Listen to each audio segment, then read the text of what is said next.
What's up, nerds? Let's talk about complex numbers some more.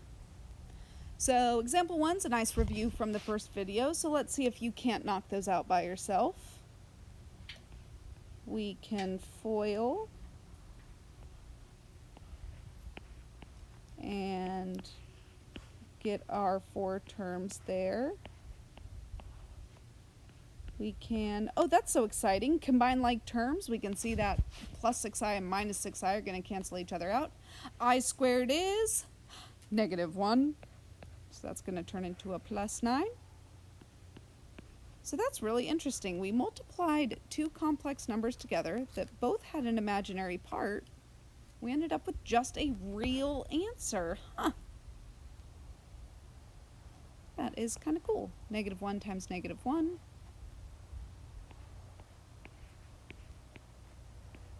Oh my goodness, it's happening again. What's going on? Plus 2i minus 2i, those two cancel out. I squared is -1. And again, we multiplied 2 complex numbers, both with an imaginary part, and we got an answer that's just a purely real number. That's so interesting. Will it happen again? Hopefully you can see it will, because we end up with these 2 parentheses that look exactly the same as each other. And if we look at all of our examples, all of those parentheses were exactly the same, except that sign in the middle is different. Notice the leading sign is the same. Like on B, it's a -1 and a -1. So the first sign's the same. It's just that second sign that's different. And since that pattern continues on C, I mean, I'm going to do the work for it, but I am confident that my answer is just going to be a real number. So we end up with 16 minus 4i plus 4i minus I squared. Plus 4i and minus 4i is going to go away. I squared is -1. And we get a real answer. Okay, and I gave you those examples on purpose. Okay, I guess maybe we should answer the question first. What do we notice about all the answers? They're all real numbers. And that is so exciting. Okay, and what just happened? The whole setup with the 2 parentheses that look exactly the same, but just the middle sign is different. We have a special name for that, and that is called conjugates. And since we're dealing with complex numbers, we're going to call these complex conjugates. And what makes 2 expressions conjugates of each other is just that the sign in the middle is different. Everything else is identical. And the advantage to this for us is that it makes that imaginary part go away. Because just like when we have radicals in the denominator, that's not proper math etiquette. We want to get radicals out of the denominator. It is also proper math etiquette to not have i's in the denominator. So our solution to get rid of those is by multiplying by a creative version of 1. Sometimes that is going to involve a conjugate. So let's look at some examples. Okay. I'm not worried about the numerator right now. I'm just worried about the denominator. I need to multiply by a creative version of 1. And I just have a single I in the denominator. And I know that I times I is going to be I squared, and I squared equals -1. So I don't even have to worry about a conjugate. I don't have to change a sign. That's just going to change the denominator to -1. Well, whatever I multiply by on top, I need to multiply on bottom, because remember, that's just a big ol' 1, create a version of 1. And I need to distribute that I to both of these terms. That's why I put that first expression in parentheses there. We end up with 9i plus 12i squared divided by I squared 9i minus 12 divided by negative 1. Okay, and this is just going to be a good habit to get into. I'm going to go ahead and split my fraction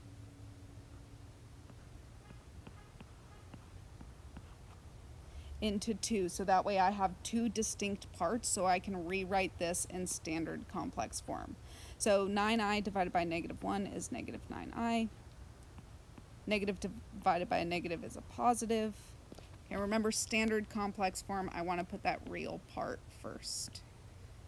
Okay, so maybe we didn't need to write down every single one of these steps, but it's a great illustration of everything that needs to go on in your head to simplify these types of problems. Okay, B, we're going to work on the same thing. The issue is, don't write this down. I'm going to put it in red so you know not to write it down. If I just multiplied this times I would have to distribute I to both of these terms, and we're going to end up with I minus 4i squared. I squared is negative 1. But I still would have an I in the denominator. Okay, so that's definitely not what I want to do. This is where the conjugates come in handy, is that I know if I multiply this times, I actually want to use purple here, the conjugate, where I just change that sign in the middle. When I FOIL this out, it is going to go ahead and get rid of that imaginary component there. So this is a really creative version of 1, but remember, multiplying by 1 does not change the value. It just changes the way that expression looks. Okay, so now we have some FOILing to do. Let's just worry about the numerator for now. I'm going to make a nice long fraction bar. Okay, 2 times 1 is 2. 2 times 4i plus 8i. 3i times 1 plus 3i. 3i times 4i plus 12i squared. Okay, on to the denominator. 1 times 1. 1 times positive 4i. Negative 4i times 1. And look, that imaginary component's going to go away. And we end up with minus 16i squared. Okay? Don't try to do too much in your head. Take this slow and carefully so you don't make any silly mistakes. Plus 4i minus 4i cancels out. I squared is negative 1.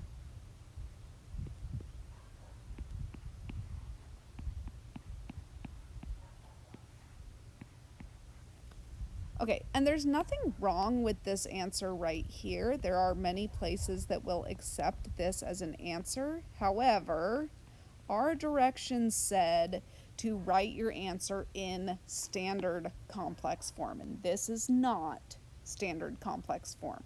We need to split this into its real component and its imaginary component.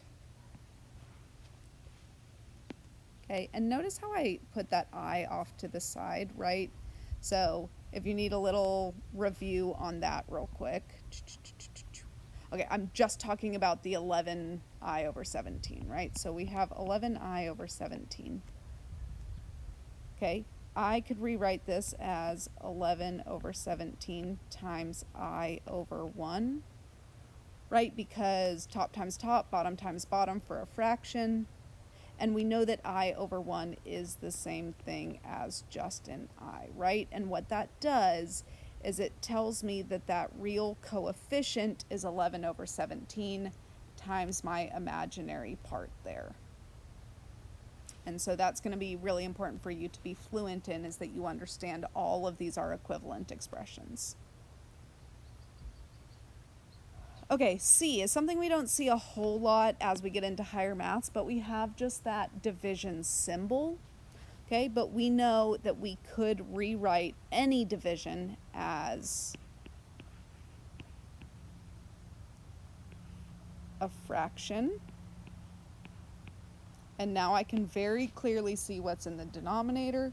And this is really the only way to successfully divide complex numbers. There's no other like algorithm for division other than rewrite it as a fraction and then multiply by a creative version of 1.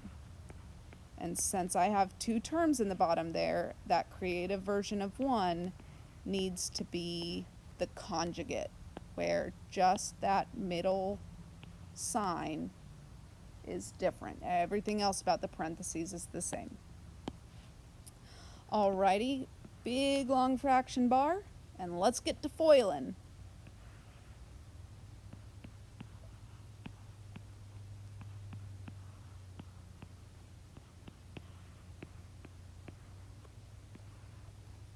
Okay, it's not a bad idea to actually write out the work for this to make sure that you picked the correct conjugate and that it's actually going to work out well.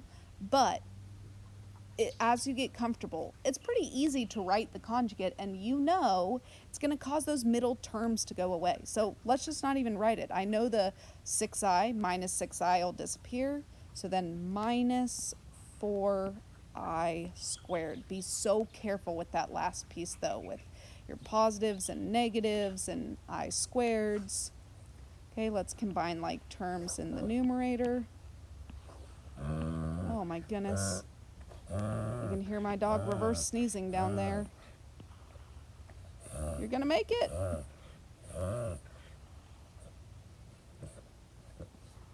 He distracted me. I need to go back and double check my work. I am not confident. Okay, I have 6.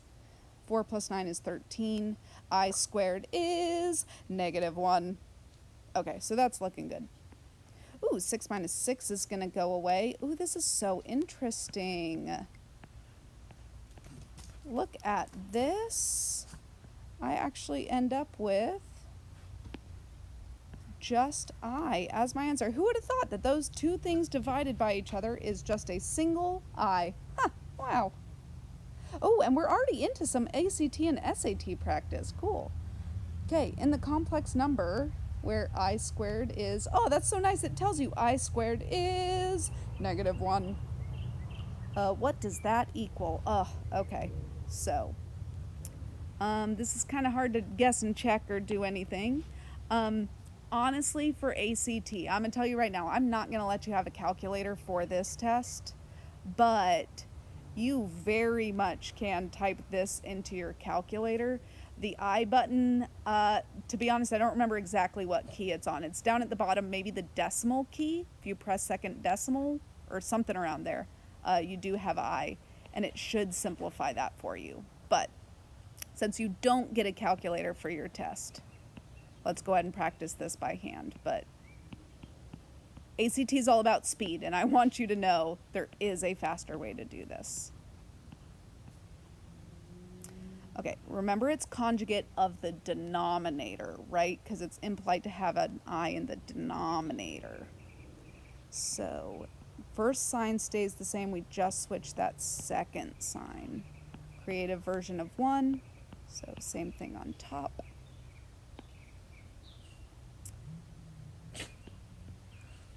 Okay, FOIL that out. Low and slow. -6 minus 2i plus 3i. Negative times a negative is a plus I squared.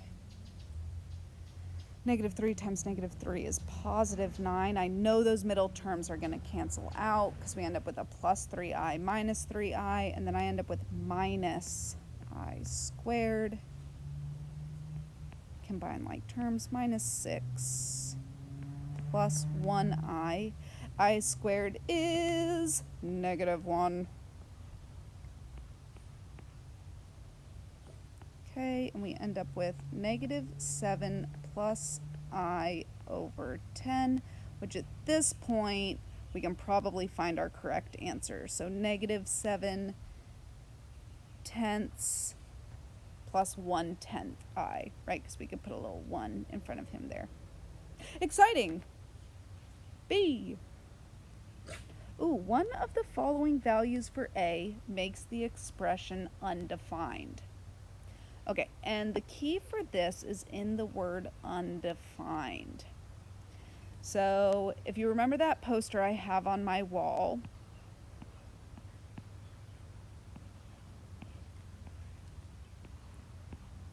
right? So this is what I have written on my wall. I told you this is something we're going to talk about when you get to calculus.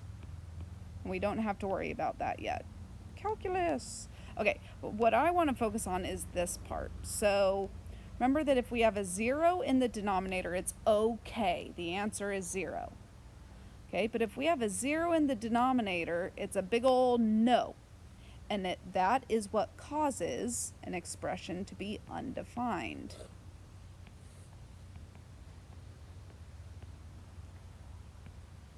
Right, this one just equals 0. Okay, so I don't actually have to FOIL anything for this problem. What it's asking me to do is figure out what causes the denominator to equal 0. Because if the denominator equals 0, the expression is going to be undefined. Okay, so I'm just looking for where does a squared plus 1 equal 0. So I'm just going to solve for a. Take the positive and negative square root of both sides, and unfortunately there's really no shortcut on your calculator for this one. This is absolutely something that you just have to know for the ACT.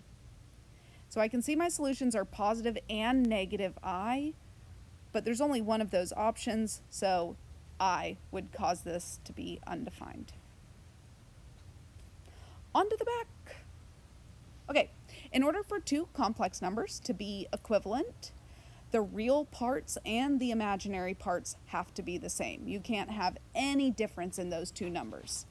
Maybe they're not written in standard form and maybe they're not simplified, but if they simplify down to the real parts being the same and the imaginary parts being the same, then they're equivalent. Okay, so let's double check. The real part is 2, the real part is 2. The imaginary part is negative 5i. The imaginary part is negative 5i. Those are exactly the same. So these are equal. Was that actually the question? Tell whether each statement is true or false. Okay, so true. Read directions. Okay, is the next statement true? Okay, well, let's look at the real part. We have negative 3, and I can already tell that this is a false statement because the real parts are not equivalent to each other. And I know this seems kind of trivial, but it's problems where we start introducing variables where this is going to be super important. Okay, so looking at this expression, okay, it is not the real component that makes this statement false. Because this could be true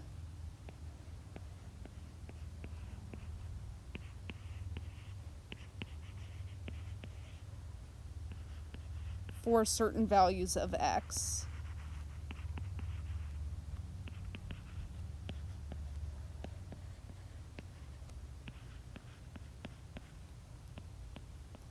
except for the fact that the imaginary component is definitely not the same.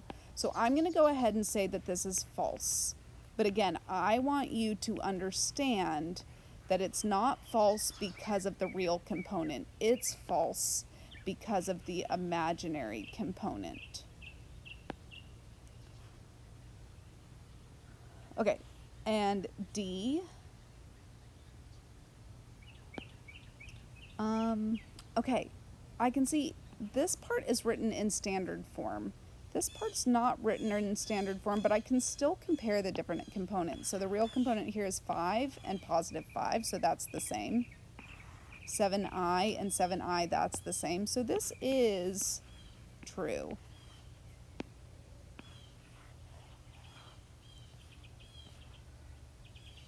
Okay, and so that's just like the equality of complex numbers, right? So example 5 is where I was talking about, like it could be true for certain values of x. So let's find values of x and y, and those are going to be real number values of x and y that's going to make each equation true. Okay, so again, I want to match the real part to the real part, right? In order for these two to be equivalent, I need 3x to equal 6, and I need negative 5i to equal negative 10yi. Okay, so I'm going to go ahead and set up two different problems here. I need 3x to equal 6. And, okay, for the imaginary component, I don't really need to include the I. I just need the coefficients to be the same. So I need negative 5 to equal negative 10y. Okay, I'm going to go ahead and divide both sides by 3 for this first one. So x has to be 2. Okay, I'm going to go ahead and multiply everything by a negative here. So that's going to cancel out both of those negatives. Divide both sides by 10. And I have found the values of x and y that make this equation true. Okay, so see if you can do B on your own. Match up the real part with the real part, the imaginary part with the imaginary part.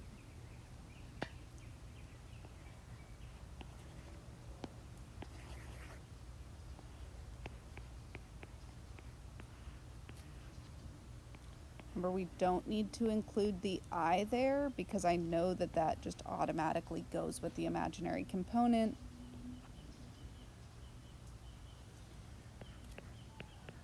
Divide both sides by 2. Divide both sides by 20. Divide by 2 is going to be 10.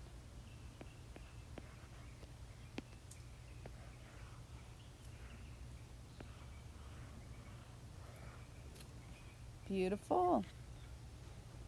Okay, example 6. We are classifying numbers, but just like we did in chapter 0, we need to simplify before you classify. Simplify. I'm going to abbreviate before you classify.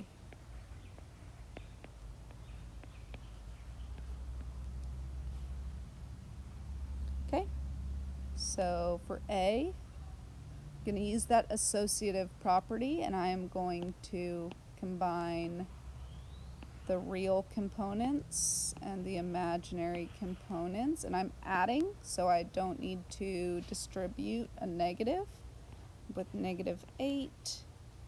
Ooh, and the i's go away. And I'm actually, before I classify these, I'm just going to go ahead and simplify them all so I don't have to keep zooming in and out. So maybe pause, try and simplify them all, check with me, and then see if you can classify them. Okay, here I do need to distribute this, so that's going to change that to a positive and a negative.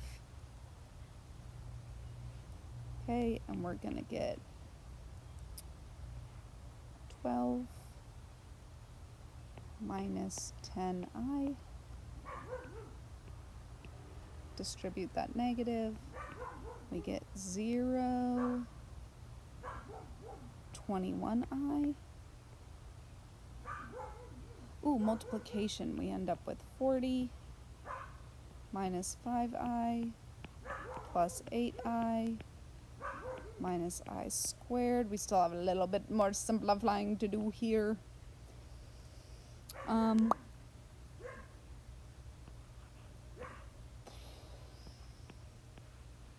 There we go. Ooh, addition. We love a good addition problem. Ooh. That's interesting.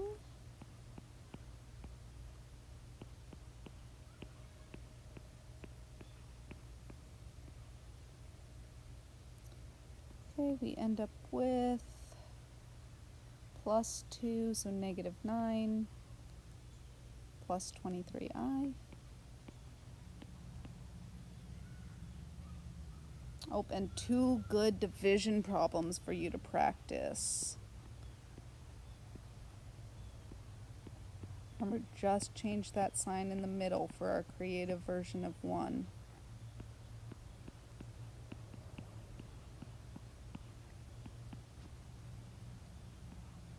Okay, low and slow. Positive 80 minus 64i minus 100i plus 80i squared over negative times negative is positive 100 minus 80i plus 80i minus 64i squared. Oh goodness, okay. 80, ooh, the 80s go away. And then we have negative 164i over, ooh, 164. That actually just equals negative I. So much work, all for an answer of just negative I. Alrighty, last one here. Just change that sign in the middle. Create a version of 1 means same thing on top.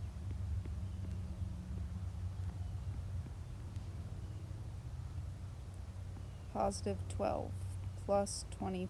I don't know why I'm putting the top in parentheses. That's kind of silly. Minus 24i minus 48i squared over, I'm not going to put the denominator in parentheses because, again, silly. Okay, we end up with plus 32i minus 32i, so that's good. Minus 64i squared. Let's see, plus 48 and 12, so that's going to be 60. Oh, this is so interesting too. 24 i's go away. And 16 plus 64.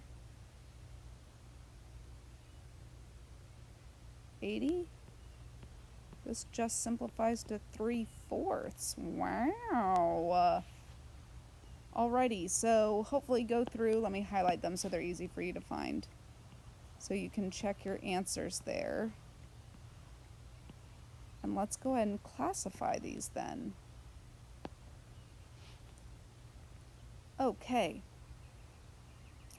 So, negative 8 is a real number, so A is real. B. Okay, this I circle, I guess I haven't really talked about how the complex Venn diagram works. So I is what we call pure imaginary. And so this is going to be terms that only have an I and they don't have a real component other than the real coefficient that goes with the I. So like on B, how I have a real component that is separated by addition, or in this case subtraction, B is actually going to go out here, just in the complex box. It's not a pure imaginary number. It's also definitely not a real number because I can see an I there. So B is going to go out here. Okay, now that we know that, C, notice it's just 21i. 21 is real, but it's a coefficient being multiplied with the I. So that is what I would consider to be a pure imaginary number. Okay, D, again, we have a real and an imaginary component, so D is going to be just a complex number. 0 is a real number. Some of you guys don't like to believe it, but it certainly is. F is complex. G is another pure imaginary number. And H is a rational number, which is a type of real number. Alrighty, let's knock it out with some true false statements. Okay, a real number is an imaginary number. That is absolutely never true.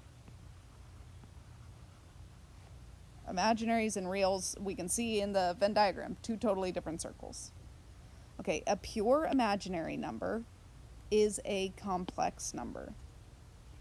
And I would say that that is always true.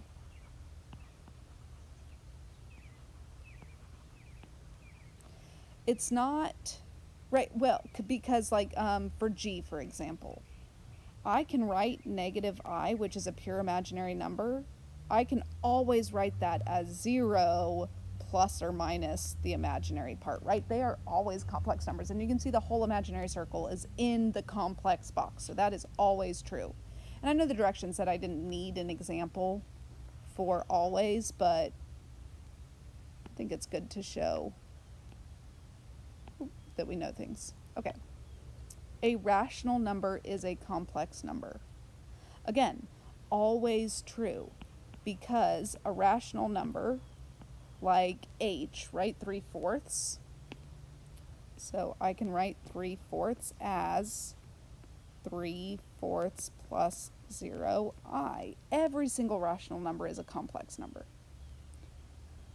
Okay, a complex number is an imaginary number. That's one where I'm definitely going to say sometimes. We have a lot of examples up above of sometimes that is true and sometimes that isn't. Okay, so for yes, I can do like 3i versus no, I can do like 2. Right? One of those is real, one of those is imaginary, but both of them are complex numbers, so that's only sometimes true. Okay, an integer is a complex number. Again, that's going to be an always. You can always write an integer as integer plus 0i. The sum of two imaginary numbers is an imaginary number. So basically we're asking, are pure imaginary numbers closed under addition? And yeah, just combining i's together, if I'm adding 2 i's, it's never going to get rid of the I. The only way to get rid of the I is multiplying by another I. So that is always true.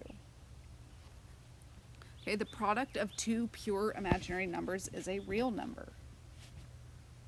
Okay, so let's think about that. Two imaginary numbers. So like, let's just do the most basic. Let's just do I.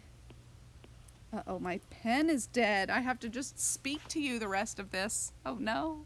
Okay, so if we did I times I, that's always going to be I squared. Even if it was 3i times 3i, that's going to be 9i squared. And we know that I squared equals -1.